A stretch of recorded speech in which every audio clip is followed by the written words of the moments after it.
இப்ப அவங்க வந்து கிளியரா சொல்றாங்க, உங்களால போக முடியாதுன்றத நீங்க கிளியரா சொல்லிட்டீங்க. இந்த சூழ்நிலையில நீங்க என்ன ஒரு சொல்யூஷன் தர முடியுற மாதிரி ஒரு ஏற்பாடு எதுவும் செய்ய முடியுமா? மேடம் எனக்கு வந்து கால அவகாசம் தேவை மேடம். நான் உடனே இதுல இறங்க மாட்டேன் மேடம்.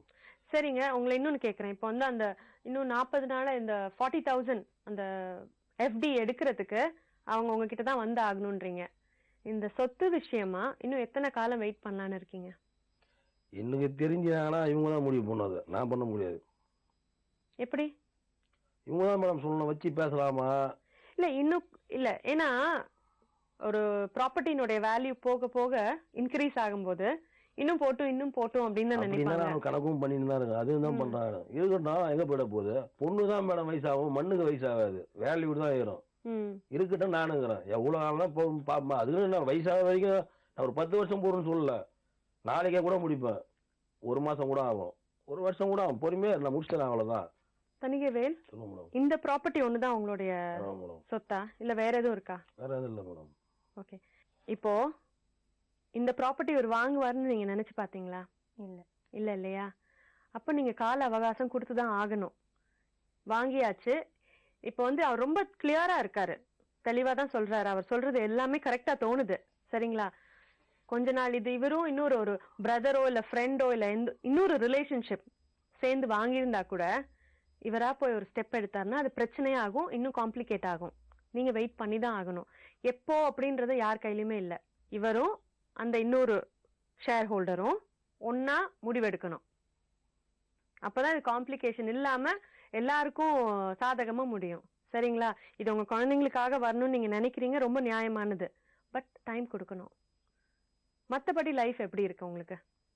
நல்லாதான் போயிட்டு இருக்கு. அப்ப இது ஒரு பிரச்சனையா எடுக்காதீங்க. பிரச்சனையா நான் எடுக்கல. இப்ப நீங்க வேலைக்கு போயிட்டு இருக்கீங்க, அவரும் வேலைக்கு போயிட்டு இருக்காரு, குழந்தைங்க படிச்சிட்டு இருக்காங்க, ஸ்மூத்தா தானே போயிட்டு இருக்கு. ஆனாலும் இந்த 1 வருஷமா எந்த பேச்சுமே இல்லையே, அதுதான் இப்ப என்னுடைய ஆதங்கம். இவர் அதுக்குண்டான எதையுமே எடுக்கலன்னா ஸ்டார்டிங்ல ஒவ்வொரு மாதிரி சொல்றாரு. அவங்க கூட பேசினேன்றாரு, அதுக்கப்புறம் பாதி பிரிச்சுக்கலாம் இப்படி சொல்லும் போது எனக்கு எப்படி இருக்கும்? அவங்க சொல்றாங்க 2 பேரும் பிரிச்சுக்கலாம்னு சொல்லிட்டாங்க அப்படின்னு ஒரு முறை சொல்றாரு. அவங்க மச்சான் கூட பேசுறாரு. அப்படி கான்டாக்ட் இருக்கும்போது டைரக்டா நம்ம எந்த பிரச்சனையுமே இல்லாம சுமூகமா முடிச்சுக்கலான்றதுதான் என்னுடைய ஆதங்கம். கரெக்ட். அதுக்கு தாங்க கொஞ்சம் டைம் கொடுக்கணும். நீங்க இந்த விஷயமா ஒரு சட்ட வல்லுநர் என்ன சொல்றாங்கன்னு கேளுங்க. புஷ்பா தணிகைவேல் பிரச்சனையை பாத்தீங்கன்னா, இத வந்து கோர்ட் மூலம் தீர்ப்பதோட ஒரு சமாதானமா போயிட்டு ஒரு அந்த தணிகைவேல் வந்து ஜோதியிடம் பேசி, நான் என் மனைவியிடம் சேர்ந்து விட்டேன், நான் உனக்கு கான்ட்ரிபியூட் பண்ண பணத்தை எனக்கு அந்த 50% ஷேர் வந்து எனக்கு கொடுக்கணும்னு சொல்லி ரெக்வெஸ்ட் பண்ணியும், அல்லது இவங்க புஷ்பாவும் ஜோதியும் உட்கார்ந்து பேசி ஒரு சமாதானத்துக்கு வந்து அந்த சொத்தில் பாதி பங்கு நான் கணவரோட பணத்தில் தான் வாங்கப்பட்டது என்று எக்ஸ்பிளைன் செய்து ஒரு இதுக்குன்னா பார்த்தீங்கன்னா நம்ம சட்டத்தில் பார்த்தீங்கன்னா மீடியேஷன் சென்டர்ஸ் இருக்கு. மீடியேஷன் சென்டர்ஸ்க்கு ஃப்ரீ லீகல் எய்ட் இருக்கு. சில கோர்ட்டுக்கு வெளியே சமாதானமாக போடுவதற்கு பல வழிமுறைகள் இப்போது வந்து இன்ட்ரடியூஸ் பண்ணியிருக்காங்க.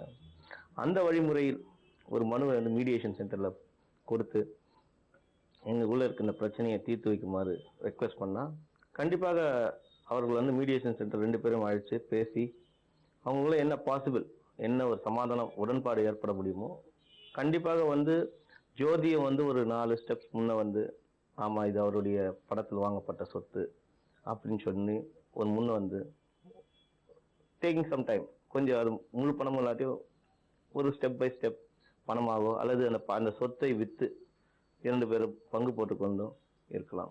மற்றபடி பார்த்தீங்கன்னா சட்டப்படி இவர்கள் ஜோதியும் புஷ்பாவும் கோர்ட்டுக்கு சென்றால் கண்டிப்பாக வந்து இந்த வழக்கு நிற்காது. கண்டிப்பாக வந்து இவர்களோட சமாதானம் தான் சரியான வழி. சமாதானமாக போயிட்டாங்கன்னா இந்த கேஸில் 2 பேருக்குமே நல்லது. ஏன்னா அது வந்து 2 குடும்பத்துக்கும் வந்து பெனிஃபிட்டா இருக்கும். புஷ்பாவுடைய பயம் ரொம்பவே நியாயமானது. அதே சமயம் தணிகைவேல் ரொம்ப தெளிவா இருக்காரு. எனக்கு எப்ப இந்த சொத்தை பிரிச்சு வாங்கணும்னு தெரியும்ன்றாரு. எது எப்படி இருந்தாலும் சட்டம் இதை எப்படி பாக்குது அப்படின்றத இப்ப இவங்க கேட்டு தெரிஞ்சிருப்பாங்க. அதன்படி நடந்து அவங்களுடைய பிரச்சனைகளை சுமூகமா தீர்த்துக்கணும். அதே சமயம் தங்களுடைய வாழ்க்கையை சந்தோஷமா நடத்தணும்ன்றதுதான் எங்களுடைய எதிர்பார்ப்பு. மேலும் வேறு சில வாழ்க்கை கதைகளுடன் உங்களை மீண்டும் சந்திக்கிறேன். நன்றி, வணக்கம்.